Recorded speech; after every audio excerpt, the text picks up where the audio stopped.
Gluconeogenesis का आज topic हम डिस्कस करेंगे। कार्बोहाइड्रेट मेटाबॉलिज्म पढ़ रहे हैं सत्यनारायणा बायोकेमिस्ट्री की बुक से। और वर्ड ग्लूकोनियोजेनेसिस, इसको अगर आप ब्रेक करके समझने की कोशिश करें, ग्लूको इज फॉर ग्लूकोज, नियो का मतलब बेसिकली होता है न्यू, और जेनेसिस का मतलब होता है बनना, सो नए ग्लूकोज का बनना। और बेसिकली इसकी डेफिनेशन है the synthesis of glucose from non-carbohydrate compounds within the body is known as gluconeogenesis। अब ये एक इंपॉर्टेंट पॉइंट है। देखो, बात ये है कि हम ग्लूकोज खाते हैं, सो वी ईट ग्लूकोज ना, आपको पता ही है, वी ईट कार्बोहाइड्रेट और वो बॉडी में डाइजेस्ट होकर के it gets to glucose and the glucose is absorbed into your body. So ये आपका नॉर्मल सिस्टम है, लेकिन you also make glucose within the body. अब अक्सर लोग जो है ना, ये अभी मज़े बात बताता हूँ, बचपन में हम लोग स्कूल में पढ़ाते थे कि what is the difference between plants and animals. याद है आपको ये बात? तो हम कहते थे animals can not synthesize their own food particle यानी कि glucose, and plants can synthesize their own glucose. अब मैं आपको बताने जा रहा हूं कि animals can also synthesize their own glucose, यानी आप अपनी ग्लूकोज बनाते हैं, and that process is known as gluconeogenesis. But obviously आपके पास क्लोरोप्लास्ट नहीं है, so you are not a plant, but you do this in your body by reversing the process of glycolysis. अब ये बात को गौर से समझो, आपको ग्लाइकोलिसिस में ऑलरेडी पढ़ा चुका हूं, जिसमें हमने ये पढ़ा था कि ग्लूकोज का जो मॉलिक्यूल है वो अल्टीमेटली कन्वर्ट हो जाएगा पायरुवेट में या फिर लैक्टेट में अगर ऑक्सीजन नहीं है। अब इसी का सारा प्रोसेस अगर मैं रिवर्स कर दूं तो ये reversal of the steps ultimately will lead to the formation of glucose. अब बीच में एक मसला है, वो मसला भी हम डिस्कस करते हैं, क्योंकि 3 पॉइंट्स ऐसे आते हैं, point number 1, point number 2 and point number 3। ये वो पॉइंट्स हैं जिसमें रिएक्शन सिर्फ इस डायरेक्शन में जाता है, इरिवर्सिबल रिएक्शन, ठीक है, पॉइंट 1, 2 एंड 3। सो बेसिकली जब ये रिवर्स हो रहा होता है साइकिल, तो साइकिल चलते चलते जब यहां पहुंचता है तो एक बाईपास सिस्टम लेके यहां पहुंचता है, फिर यहां पहुंच के बाईपास सिस्टम, यानी वो सिंपली इस मॉलिक्यूल में कन्वर्ट नहीं हो सकता। Will talk about this in a moment, तो आपको ये कॉन्सेप्ट ज्यादा क्लियर होगा, but for now just try to understand the definition कि it is the synthesis of glucose from non carbohydrate compound, ठीक है। और कौन से वो नॉन कार्बोहाइड्रेट कंपाउंड है जिनसे ये ग्लूकोज बनता है? It can be lactate and pyruvate. अच्छा, लैक्टेट और pyruvate are the end product of glycolysis, यानी ग्लाइकोलिसिस में ग्लूकोज अल्टीमेटली ब्रेक डाउन होता है आइदर इनटू पायरुवेट और lactate. So these are the break down products, end products of glycolysis, और यही reverse होकर ग्लूकोज भी बना सकते हैं। सो लैक्टेट एंड पायरुवेट से ग्लूकोज बन सकता है, अमाइनो एसिड से ग्लूकोज बन सकता है, प्रोपियोनेट, आपको याद है फैटी एसिड बीटा ऑक्सीडेशन। और अगर हम बात करते थे, वी टॉक्ड अबाउट कि अगर ऑड नंबर फैटी एसिड्स हैं तो उससे आखिर में प्रोपियोनेट बनेगा, that can lead to carbohydrate formation. Also glycerol which is a product of fatty acid metabolism. So आपको ये पता होना चाहिए किन किन चीजों से ग्लूकोज बन सकता है और कहां बनता है। It usually happens in the cytoplasm. So gluconeogenesis के लिए जो मशीनरी है वो बेसिकली किसी सेल के साइटोप्लाज्म में है, लेकिन कुछ इंपॉर्टेंट कंपाउंड्स माइटोकॉन्ड्रिया के अंदर बनते हैं और फिर वो निकल के बाहर आते हैं साइटोप्लाज्म में, भी हम देखेंगे उनके बारे में। So usually it happens in the cytosol, although some precursors are produced in the mitochondria. Now gluconeogenesis mostly take place in the liver. और अब जो बताने लगा हूं वो सुनो कि रोजाना आप कितना ग्लूकोज बनाते हो। So usually you make about 1 kilogram. Can you imagine कि रोज आप 1 किलो ग्लूकोज पैदा कर रहे हो अपनी बॉडी के अंदर? सच अ बिग अमाउंट। तो यार ग्लूकोज मुझे बताओ, मीठा खाने की आपको क्या जरूरत है? बेसिकली आपको ग्लूकोज खुद अपनी बॉडी से मिल रहा है, ठीक है। तो by and large it is made up in the liver but also in to the kidney. So these are the major organs जहां ग्लूकोज बनता है। और ये क्यों इंपॉर्टेंट है? What is the importance of gluconeogenesis? Glucose occupies a key function obviously in metabolism and it provides energy. So brain and central nervous system, erythrocytes, testes, kidney medulla, they are all dependent on glucose for continuous supply of ATP. Human brain alone requires about 120 grams of glucose per day out of about 160 gram needed by the entire body. आप देख रहे हैं पूरी body की requirement glucose की और सिर्फ brain कितना यूटिलाइज कर रहा है। सो इन केस अगर आप कार्बोहाइड्रेट सोर्सेज से ग्लूकोज नहीं ले रहे तो आपकी बॉडी में एक मैकेनिज्म मौजूद है और उस मैकेनिज्म के जरिए आप अपना ग्लूकोज खुद बना रहे हैं ताकि ब्रेन को आप हैप्पी रख सकें। And glucose is the only source that supplies energy to muscles under anaerobic condition. So अगर ऑक्सीजन नहीं है so glucose is the only thing. Ultimately ये बनाएगा लैक्टेट, लेकिन it is the only molecule which can provide you energy even if the oxygen is not there. यानी कि अगर exercising muscle है। अच्छा, in fasting even more than a day gluconeogenesis must occur to meet the basal requirements of the body for glucose and the cycle should continue, ताकि energy बनती रहे। This is essential for survival of human beings, very very important. अगर gluconeogenesis ना हो तो humans की death हो जाएगी, because we need some amount of glucose for daily metabolic requirements. Okay, अच्छा, certain metabolites produced in the tissues accumulate in the blood such as lactate, glycerol, propionate. Glucogenesis effectively clears them from the blood. So that is another view of looking at gluconeogenesis कि ये सारी चीजें अगर gluconeogenesis ना हो तो ये blood में जमा हो जाएंगी, इनका level बढ़ जाएगा and they are not good for you. Okay? Now, what are the reactions? Essentially, अगर आपने ग्लाइकोलिसिस का पाथवे पढ़ रखा है तो आपको ये बात पता होनी चाहिए कि ग्लाइकोलिसिस में क्या क्या स्टेप्स हैं, ग्लूकोज से ग्लूकोज 6 फॉस्फेट से फ्रक्टोज से, तो पूरे स्टेप्स जो एक्चुअली यहाँ डायग्राम पे बनाए हुए भी हैं। सो if you have a look at the diagram here, you start with the glucose, then glucose 6 phosphate, then fructose 6 phosphate, and then fructose 1,6 biphosphate, और फिर dihydroxyacetone phosphate, and then further on you move on to the whole cycle. At the end you get the pyruvate, which is then converted obviously into oxaloacetate and acetyl-CoA, and then you get the Krebs cycle. ये सब हम पढ़ चुके हैं। सो आपको glycolysis के steps पता हैं। अब अगर मैं आपसे ये सवाल करूं कि ग्लाइकोलाइसिस को हम यहाँ पायरुवेट से शुरू करें, पूरे प्रोसेस को आप रिवर्स कर दें, तो on the other side of the cycle what you have glucose. तो यही होता है basically, gluconeogenesis is by and large the reversal of glycolysis. लेकिन एक पॉइंट इंपॉर्टेंट है यहाँ पे, अगर मैं हमने ग्लाइकोलिसिस ऑलरेडी पढ़ा हुआ है, सो अगर मैं आपसे अब ये सवाल करूं कि ग्लाइकोलिसिस में कौन से वो 3 स्टेप्स थे जो इरिवर्सिबल है। देखिए, ये रिवर्सिबल है, यानी इस डायरेक्शन में भी जा सकता है, इस डायरेक्शन में भी जा सकता है। यानी ग्लूकोज 6 फॉस्फेट से फ्रक्टोज 6 फॉस्फेट भी बन सकता है, और फ्रक्टोज 6 फॉस्फेट से ग्लूकोज 6 फॉस्फेट भी बन सकता है। This is what we call a reversible reaction.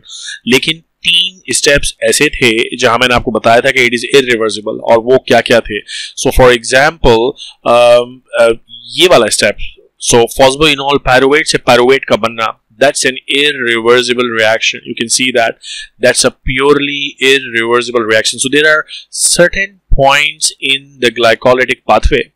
Glycolysis के कुछ पॉइंट्स ऐसे हैं जो इरिवर्सिबल हैं। ओके, सो ये आपको दिमाग में रखना है। मेरा सजेशन आपको ये है कि जाके मेरी ग्लाइकोलिसिस की वीडियो पहले देख लो, ताकि आपको पहले से पता हो। सो gluconeogenesis closely resembles the reverse pathway for glycolysis, although it is not the complete reversal. अभी देखते हैं कैसे। Essentially 3 out of 10 reactions of glycolysis are irreversible. तो 3 रिएक्शन ऐसे हैं जो irreversible हैं, बाकी जो 7 रिएक्शन है वो simply reversible हैं, उल्टी डायरेक्शन में चलना शुरू हो जाएगा।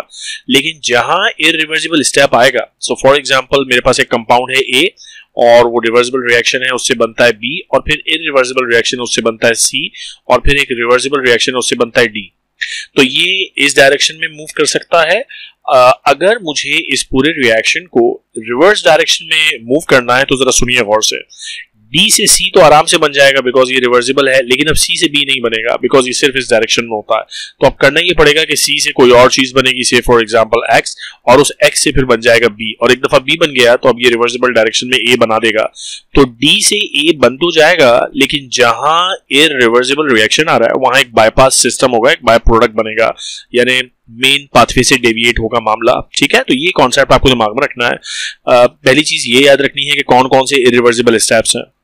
वो जो इरिवर्सिबल स्टेप्स हैं they are catalyzed obviously by some enzymes, और उन एंजाइम्स के नाम है hexokinase, phosphofructokinase and pyruvate kinase. भाई अब ये आपको पता होना चाहिए मेरी ग्लाइकोलिसिस की वीडियो से कि ये एंजाइम्स काम क्या करते हैं। So for example step number 1 जो मैं बता रहा हूं आपको, this is an irreversible reaction, जो बाईपास सिस्टम हम यहां पढ़ेंगे। Conversion of pyruvate to phosphoenol pyruvate. देखो बात यह है कि हम बात कर रहे हैं ग्लाइकोलिसिस के रिवर्स स्टेप्स की, तो उल्टी डायरेक्शन में जाएंगे ना, तो उल्टी डायरेक्शन में जाते हुए पहला तो यही सबसे पहले एक चीज आ जाएगी, that is an irreversible reaction. तो पायरुवेट से फॉस्फोइनोल पायरुवेट कैसे बना है भाई? अगर तो ये ऐसे एरो लगा होता ना कि रिवर्सिबल दोनों डायरेक्शन में, तब तो मसला हो गया था खत्म, लेकिन अब ये रिवर्सिबल तो है नहीं, ये सिर्फ इस डायरेक्शन में। सो व्हाट विल हैपन कि ये जो पायरुवेट काइनेज है इसका कोई ऑल्टरनेटिव मैकेनिज्म देखना पड़ेगा, है ना, और वो ऑल्टरनेटिव मैकेनिज्म यहाँ एक्सप्लेन किया हुआ है इन्होंने इस डायग्राम में। सो if you look here, pyruvate से पहले बनता है ऑक्सैलो एसीटेट, और फिर ऑक्सैलो एसीटेट से बनता है फॉस्फोइनोल पायरुवेट। तो ये डबल स्टेप होते हैं और ये जो पायरुवेट है ये पहले बनाता है ऑक्जेलो एसीटेट और फिर ऑक्जेलो एसीटेट कन्वर्ट हो जाता है फॉस्फोइनॉल पायरुवेट में। तो ये वाला जो स्टेप था इसको तो हम भूल गए, इसको बाईपास कर दिया और अब हम सिस्टम में ऊपर चले गए और ये चीज बन गई फॉस्फोइनॉल पायरुवेट। एक दफा फॉस्फोइनॉल पायरुवेट बन गया तो अब इसके बाद इरिवर्सिबल रिएक्शन नहीं है, अब रिवर्सिबल रिएक्शन है, तो सिस्टम ऊपर की तरफ जा सकता है ग्लूकोज की तरफ। I hope you are with me on this point, okay, because that's very important. You basically have to reverse the process of glycolysis और इस रिवर्सल में जहां ब्लॉक पॉइंट आएगा, ब्लॉक पॉइंट का मतलब ये है इरिवर्सिबल रिएक्शन। तो पहला इरिवर्सिबल रिएक्शन हमारे पास आया है पायरुवेट से फॉस्फोइनॉल पायरुवेट और वो बीच में ऑक्जेलो एसीटेट बना के कंप्लीट हो रहा है मामला, ठीक है। So we get oxaloacetate first and then we get phosphoenol pyruvate. अब oxalo acetate is synthesized in the mitochondrial matrix and it has to be transported to the cytosol to be used in gluconeogenesis. Due to membrane impermeability, oxalo acetate direct नहीं निकल जाता, it is converted to malate first and then transported to the cytosol और वहां जाकर के दोबारा oxalo acetate बन जाता है। इसे हम नाम देते हैं malate shuttle. So imagine a mitochondria. So that is a mitochondria जिसके अंदर आपने ऑक्जेलो एसीटेट बना लिया। अब इसको बेसिकली ग्लूकोनियोजेनेसिस साइटोप्लाज्म में होनी है, इसको बाहर जाना है, ये डायरेक्टली बाहर नहीं आ सकता, तो पहले ये कन्वर्ट होता है मैलेट में, मैलेट बाहर आता है और बाहर आके दोबारा ऑक्जेलो एसीटेट बना देता है और फिर ये ऑक्जेलो एसीटेट ग्लूकोनियोजेनेसिस कंटिन्यू करता है। तो कितना कुछ कर रही है यार आपकी बॉडी आपके लिए। अब in the cytosol phosphoenolpyruvate carboxykinase converts the oxaloacetate to phosphoenolpyruvate, okay, and GTP, not the ATP, is used in this reaction and carbon dioxide is liberated. For the conversion of pyruvate to phosphoenol pyruvate, 2 ATP equivalents are utilized. That's an important number to remember कि इस process में 2 ATP use हो रहा है. This is in contrast to only 1 ATP that is liberated during glycolysis. तो ये point ये है कि system जब reverse करना हो तो ज़्यादा energy use हो रही है. 2 ATP molecules are being used. Okay? So, तो ये पहला स्टेप था विच वॉज इरिवर्सिबल और उसको बाईपास करने के लिए आपकी बॉडी ने मैकेनिज्म ये बनाया हुआ है कि भाई पहले पायरुवेट से डायरेक्ट तो यूं नहीं जा सकते फॉस्फोइनॉल पायरुवेट की तरफ, तो पहले ऑक्जेलो एसीटेट बनाओ, ऑक्जेलो एसीटेट से फिर फॉस्फो, तो ये पहला बाईपास हो गया। दूसरा बाईपास किधर आता है, यानी कि दूसरा इरिवर्सिबल रिएक्शन किधर है, conversion of fructose 1,6 bisphosphate to fructose 6 phosphate. So if you go again to the glycolysis, fructose 1,6 bisphosphate से फ्रक्टोज 6 फॉस्फेट, ये प्रोसेस भी आप देख रहे हो सिंगल एरो है, so this is also only in this direction. अब अगर यहां से मुझे वापस इस डायरेक्शन में आना है तो कोई ना कोई बाईपास सिस्टम पकड़ना पड़ेगा और वो बाईपास सिस्टम सुने क्या है, phosphoenol pyruvate undergoes reversal until one, यानी ये जब पायरुवेट चला तो उसने ये बना दिया, सीधा सीधा नहीं बना सकता था, बाईपास बना दिया, उसके बाद ये बन जाएगा, ये बन जाएगा, सब बन जाएगा, because this is all see reversible reversible reversible. अब मामला आके फंसेगा इस पॉइंट पे क्योंकि इसके बाद इरिवर्सिबल स्टेप है। तो जब फ्रक्टोज 1,6 बिसफॉस्फेट तक बात पहुंचती है तो एक एंजाइम है, the enzyme fructose 1,6 bisphosphatase convert the fructose 1,6 bisphosphate to fructose 6 phosphate, so that is the additional enzyme which is used and magnesium ions are used for that process, okay, and this is an important enzyme for regulation of gluconeogenesis. तीसरा कौन सा irreversible point है, conversion of glucose 6 phosphate to glucose, last step, और glycolysis का वो actually first step था। so glycolysis का first step अगर आप देखें तो वो है glucose से glucose 6 phosphate। तो यहाँ एक दफा जब ये बाईपास सिस्टम होके फ्रक्टोज 6 फॉस्फेट बन जाएगा, अब इसको यहां जाना है, इजीली चला जाएगा क्योंकि रिवर्सिबल रिएक्शन है, लेकिन ये यहां ग्लूकोज 6 फॉस्फेट से ग्लूकोज कैसे बनेगा क्योंकि बीच में फिर रिवर्सिबल रिएक्शन आ गया, तो अगेन कोई और बाईपास सिस्टम लेना पड़ेगा और वो बाईपास सिस्टम देखते हैं क्या है। There is another enzyme called glucose 6 phosphatase. It catalyzes the conversion of glucose 6 phosphate to glucose. ठीक है जी, the presence or absence of this enzyme in the tissues determines whether the tissue is actually able to make glucose or not. So for example, this enzyme is present in the liver and kidney but not in the muscle, not in the brain, not in the adipose tissue. So आपके सिर्फ liver और kidney ही में glucose बन रहा है, बाकी इन tissues में नहीं बन रहा। तो ये बहुत आसान है ग्लूकोनियोजेनेसिस को समझना, अगर आप बेसिक कॉन्सेप्ट को समझ जाओ। देखो हम बेसिकली बात ये कर रहे हैं कि we are talking about reversing the process of glycolysis. अब इस ग्लाइकोलिसिस में 3 ऐसे पॉइंट्स हैं जो इरिवर्सिबल रिएक्शन है, जो कि सिर्फ एक डायरेक्शन में चलते हैं। वो पॉइंट नंबर 1 ये है, पॉइंट नंबर 2 ये है और पॉइंट नंबर 3 ये है। तो जब हम रिवर्स डायरेक्शन में जाएंगे पायरुवेट से, तो हम ये रहा पायरुवेट, हम यहां से because it is irreversible reaction, तो हम ऊपर कैसे जाएं? तो नेचर ने सिस्टम ये बनाया कि भाई पहले आप ऑक्सैलो एसीटेट बना लो, ऑक्सैलो एसीटेट से फॉस्फोइनॉल पायरुवेट बन जाएगा। अब फिर ऊपर चला चला चला मामला यहां आके फंसेगा जब फ्रक्टोज 6 फॉस्फेट बनेगा। तो यहां पे ये एंजाइम है फ्रक्टोज 1,6 बिसफॉस्फेटेज, ये मॉलिक्यूल बना देगा। अब इस मॉलिक्यूल से ऊपर यहां तक पहुंच जाएंगे बिकॉज रिवर्सिबल है, लेकिन इस ग्लूकोज 6 फॉस्फेटेज पे ये एंजाइम काम करेगा, फॉस्फेट पे ये एंजाइम काम करेगा, ग्लूकोज 6 फॉस्फेटेज और ग्लूकोज बन जाएगा। सो अल्टीमेटली आप रिवर्स कर रहे हैं पूरे ग्लाइकोलिसिस के प्रोसेस को, और 3 स्टेप्स पे बाईपास सिस्टम आपको पता होना चाहिए। तो that's all about the gluconeogenesis. और अगर अब आपको ओवरऑल समरी देखनी है इसकी, तो ये है इक्वेशन, थोड़ी सी मुश्किल है बट समझें इसको। टोटल 4 एटीपी यूज हो रहे हैं, 2 जीडीपी यूज हो रहे हैं, 2 NADH, 2 हाइड्रोजन और 6 वाटर, 2 पायरुवेट से you make glucose. That happens only. अब किसी में अगर ऑर्गन में ये वाला एंजाइम फॉर एग्जांपल है ही नहीं, तो वो ग्लूकोज ब्लड में रिलीज नहीं करेगा, मामला यहाँ के रुक जाएगा। एग्जांपल दी हुई है मैंने क्या सत्यनारायण ने दी हुई है कि मसल्स में ये एंजाइम नहीं होता, लिवर में ये एंजाइम होता है, किडनी में ये एंजाइम होता है, इसीलिए किडनी और लिवर ग्लूकोज बनाते हैं। ओके, नाउ ये तो हमने बात की है ग्लूकोनियोजेनेसिस जो पायरुवेट से हो रही है। It also happens from amino acid. तो कार्बन स्केलेटन जिस भी चीज में होगा ना, अमाइनो एसिड भी कार्बन स्केलेटन तो है ना उसमें, तो that can be utilized. Okay, so basically the carbon skeleton of glucogenic amino acids result in the formation of pyruvate। तो पहले पायरुवेट ही बनेगा। सो अगर आप ये चार्ट देखें तो अमाइनो एसिड भी क्या करेंगे, पहले पायरुवेट बनाएंगे और फिर रूटीन ग्लूकोनियोजेनेसिस स्टार्ट हो जाएगा। ओके, और वो अमाइनो एसिड जो ग्लूकोज बना सकते हैं उनको हम नाम देते हैं glucogenic amino acid. Basically they are all amino acid except leucine and lysine.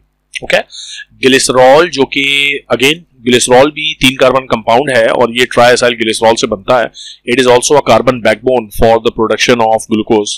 So the enzyme glycerokinase, for example, activates glycerol to glycerol 3 phosphate, and the later is then converted into dihydroxyacetone phosphate, जो कि glycolysis pathway में एक important चीज है, dihydroxyacetone phosphate। तो glycerol देखें, ये glycerol बनाएगा ग्लिसरॉल 3 फॉस्फेट, उससे डायहाइड्रोएक्सीटोन। अब जैसे ही डायहाइड्रोएक्सीटोन फॉस्फेट बनेगा, ये रिवर्स डायरेक्शन में जाके ग्लूकोज बना देगा, और जहां जहां इरिवर्सिबल रिएक्शन आएंगे वहां वहां ये बाईपास सिस्टम। तो एक दफा आपको ये समझ में आ गया कि ग्लूकोज से पायरुवेट कैसे बन रहा है। अब आपको सिर्फ ये देखना है कि पायरुवेट के प्रोसेस को रिवर्स कर दें तो ग्लूकोज बनेगा, और जो जो मॉलिक्यूल इस पाथवे में फीड करेगा, जैसे कि ग्लिसरॉल, जैसे कि amino acid. So amino acid for example pyruvate बनाते हैं और पायरुवेट से ग्लूकोज बनता आपको आता है। Glycerol for example dihydroxyacetone बनाता है और डायहाइड्रोक्सी एसीटोन से ग्लूकोज बनाना आपको आता है। So you need to understand what we are talking about. Biochemistry को समझ के पढ़ेंगे तो बात समझ में आएगी, otherwise you will be at a loss. Now gluconeogenesis also happens from propionate. अगर odd chain fatty acid metabolize होते हैं तो at the end of the day you gate propionate, and then जो प्रोपियोनेट है ये फर्दर मेटाबोलाइज होता है to form प्रोपियोनाइल कोए। और एक एंजाइम है propionyl CoA carboxylase which act on propionyl CoA and it converts to methylmalonyl CoA which is further converted into succinyl CoA, और सक्सिनाइल कोए फॉर्म्ड फ्रॉम द प्रोपियोनाइल कोए enters the gluconeogenesis via citric acid cycle. Because if you look at the citric acid cycle, here is the citric acid cycle, you see. So citric acid cycle में you now get succinyl CoA from propionate, और एक दफा succinyl CoA बन गया तो ये बनेगा, ये बनेगा, ये बनेगा, ये बनेगा, oxaloacetate बन गया तो ये बाहर जाएगा और बाहर जाके gluconeogenesis करवा सकता है। So anywhere if any compound enters, it can go in the upward direction to make glucose. Okay, now it can also be made from lactate. Lactate is also a byproduct of glycolysis, particularly when there is no oxygen. और lactate से glucose का बनना कहलाता है Cori cycle. Lactate produced by active skeletal muscle is a major precursor for gluconeogenesis, and under anaerobic condition this is what happens. Pyruvate is reduced to lactate by lactate dehydrogenase. This is what you know. Lactate is a dead end in the glycolysis because ये lactate फिर आगे Krebs cycle में enter नहीं होता, pyruvate enter होता है, since it must be converted to pyruvate for its further metabolism. The very purpose of lactate production is to regenerate NADH so that the glycolysis proceeds uninterrupted in the muscle, especially when there is no oxygen, so that you still get NADH और कुछ ना कुछ energy बनती रहे, ATP बनता रहा है। Okay, lactate or pyruvate produced in the muscle cannot be utilized for the synthesis of glucose. Reason उसका यूं है कि मसल्स में ग्लूकोनियोजेनेसिस वाले इंपॉर्टेंट एंजाइम्स नहीं होते. जब वो नहीं होंगे तो कैसे ग्लूकोज बनेगा? Right now, the plasma membrane is freely permeable to lactate. Lactate is carried out from the skeletal muscle through the blood and handed over to the liver. और लिवर में इस लैक्टेट से पहले पायरुवेट बनेगा और pyruvate से बन जाएगा ग्लूकोज. तो ये पूरा सिस्टम कहलाता है कोरी साइकिल. यानी मसल इतने बेकार चीज है इस सेंस में कि वो लैक्टेट से ग्लूकोज नहीं बना सकते, लेकिन आपकी बॉडी एक स्मार्ट बॉडी है. तो लैक्टेट बाहर आता है, बाहर आके लिवर में जाता है, लैक्टेट से बनता है पायरुवेट और एक दफा पायरुवेट बन गया तो ग्लूकोज बन ही जाएगा. सो मसल से निकला, लिवर में आके ग्लूकोज बनाया, इसको हम बोलते हैं Cori cycle. Okay, now glucose alanine cycle क्या बोला है देखते हैं. There is continuous transport of amino acid from muscles to the liver, which predominantly occurs during starvation, or alanine dominates amongst the other amino acid. It is postulated that pyruvate in the skeletal muscle undergoes transamination to produce alanine, और ये जो alanine है वो liver में जाता है और वहां जाकर it starts forming glucose यानी gluconeogenesis. Because alanine muscle से निकल के liver में जा रहा है, it is called glucose alanine cycle. Okay. Now let's briefly talk about how gluconeogenesis is actually regulated. There is a hormone called glucagon, जो कि अगर मैं general terms में बात करूं तो इंसुलिन के opposite काम करता है. So the hormone glucagon and the availability of the substrate mainly regulate the process of gluconeogenesis. और क्या करता है इन्फ्लुएंस? ग्लूकागॉन का इन्फ्लुएंस है क्या? It's a hormone secreted by the alpha cells of the pancreas and glucagon stimulates the process of gluconeogenesis by two mechanisms. Number one, it active form of pyruvate kinase is converted to inactive form through the mediation of cyclic AMP brought about by the glucagon. Pyruvate kinase क्या काम करता है? मुझे पहले तो आपने ये समझना है ना बात को कि पायरुवेट काइनेज का जॉब प्रोफाइल है क्या. So let me slightly clear up this diagram ताकि आपको पता लगे कि what we are talking about. So pyruvate kinase का जॉब है to convert phosphoenol pyruvate into pyruvate. और अगर मैं पायरुवेट काइनेज को ब्लॉक कर दूंगा तो ये फॉरवर्ड रिएक्शन ब्लॉक हो जाएगा. फॉरवर्ड रिएक्शन ब्लॉक होगा तो बैकवर्ड रिएक्शन बढ़ जाएगा. That is how glucagon does it's job. It inhibits pyruvate kinase. समझ में आ गई बात? तो हर स्टेप दूसरे स्टेप से लिंक्ड है. अगर आपको एक बात समझ में नहीं आ रही तो आपको दोबारा जाके ग्लाइकोलाइसिस को समझना पड़ेगा. दूसरा काम यह है कि glucagon reduces the concentration of fructose 2,6 bisphosphate, और फ्रक्टोज 2,6 बिसफॉस्फेट की कंसंट्रेशन कम होगी तो रिएक्शन रिवर्स डायरेक्शन में स्टार्ट हो जाएगा. ओके, सो ग्लूकागॉन ये दो काम करता है. Now let's see what is another controlling factor of the control of gluconeogenesis. दूसरी चीज जो इंपॉर्टेंट रेगुलेटर है ग्लूकोनियोजेनेसिस की वो है अवेलेबिलिटी ऑफ द सबस्ट्रेट्स. मैंने आपको वीडियो के स्टार्ट में बताया था कि ग्लूकोनियोजेनेसिस किन किन चीजों से होती है. It can happen because of pyruvate, glucose can be formed because of lactate, glucose can be formed by amino acids, by glycerol. तो ये सारे सबस्ट्रेट्स कहलाते हैं. अगर ये सबस्ट्रेट्स अमाउंट में ज्यादा होंगे तो ऑब्वियसली ग्लूकोनियोजेनेसिस का प्रोसेस फास्टर होगा. इतनी सी बात है, ठीक है. अच्छा, एसिटाइल CoA पर्टिकुलरली इंपॉर्टेंट है because it promote gluconeogenesis by activating pyruvate carboxylase. और जब आपको पता है ऊपर रिएक्शन में मैं सारी चीज दिखा चुका हूं कि when pyruvate carboxylase is activated, reverse direction glucose formation happens. Glycolysis reverse direction में जाएगा. Okay, this is an important heading कि alcohol inhibits the process of gluconeogenesis. Ethanol अगर कोई alcohol consume करता है, so ethanol oxidation in the liver to acetaldehyde by the enzyme alcohol dehydrogenase utilizes the NAD+. और होता ये as a result कि the excess NADH produced in the liver interferes with gluconeogenesis because फिर glucose formation रुक जाती है because liver seems to feel like increased NADH is already available, so no more glucose formation. Okay, so ethanol has a negative impact on gluconeogenesis. That's an important take home message. It is evident from the above reaction. I don't recommend remembering all the reaction. Basic crux आपको पता होना चाहिए कि alcohol किस चीज में oxidise होता है, उससे NADH levels बढ़ते हैं which inhibits gluconeogenesis. Okay, now alcohol consumption increases the risk of hypoglycemia because what you are doing is कि ज्यादा अल्कोहल यूज कर रहे हैं तो ग्लूकोज प्रोडक्शन नहीं हो रही. ग्लूकोज प्रोडक्शन नहीं होगी तो ऑब्वियसली ग्लूकोज का लेवल बॉडी में लो होगा. So increase alcohol consumption means decrease glucose in the blood. So hypoglycemia is a risk factor in those patients जो कि अल्कोहल कंजम्पशन बहुत ज्यादा करते हैं उनमें ग्लूकोज लेवल कम होता है, they can faint and all the problems associated with hypoglycemia can be aggravated in the patients who are taking alcohol. Okay, diabetic patient में ये एडिशनल प्रॉब्लम है।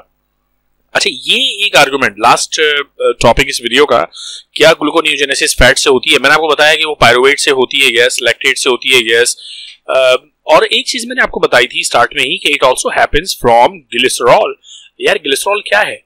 Glycerol is the end product of fatty acid metabolism, ऐसे ही है ना, not fatty acid actually, triglyceride. Triglyceride के metabolism से ही तो glycerol बनता है, और ग्लिसरॉल ग्लूकोज बना सकता है। It's one of the substrate for gluconeogenesis. तो ये आर्गुमेंट कि फैट से ग्लूकोज नहीं बनता, I actually don't buy it. Many people say it is often stated that glucose can not be synthesized from fat. In a sense, it is to somewhat okay because fatty acid on oxidation produce acetyl-CoA, और acetyl-CoA immediately फिर convert हो जाता है pyruvate में, carbon dioxide में, TCA cycle में enter हो जाता है। लेकिन ये बात आपको याद रखनी है कि लाइपोलिसिस से ट्राइएसाइल ग्लिसरॉल से ग्लिसरॉल बनता है at the end of the day, and the glycerol which you produce is utilized in the process of gluconeogenesis. So you must know this fact, okay? कि glycerol is released from lipolysis and glycerol can enter into gluconeogenesis. This is one of the substrates. एक और बात, और chain fatty acids जो होते हैं वो प्रोपियोनाइल कोए बनाते हैं, और एक दफा जब प्रोपियोनाइल कोए बनता है तो it is also a substrate for gluconeogenesis. ये तो मैंने स्टार्ट में आपको बात बता दी थी कि one of the substrate is also the somewhere, where did we discuss that, where is it, let me find it for you, कि या propionate. So glucose is also form from propionate. So propionate भी तो कहां से बन रहा है? और चेन फैटी एसिड से बन रहा है। सो फैट से अगर आप मुझसे पूछें ग्लूकोज बन सकता है या नहीं, तो my response would be yes. Okay, so that's all about glucose formation. Next video में आपसे बात होगी ग्लाइकोजन मेटाबॉलिज्म की। All the very best. Take care of yourself.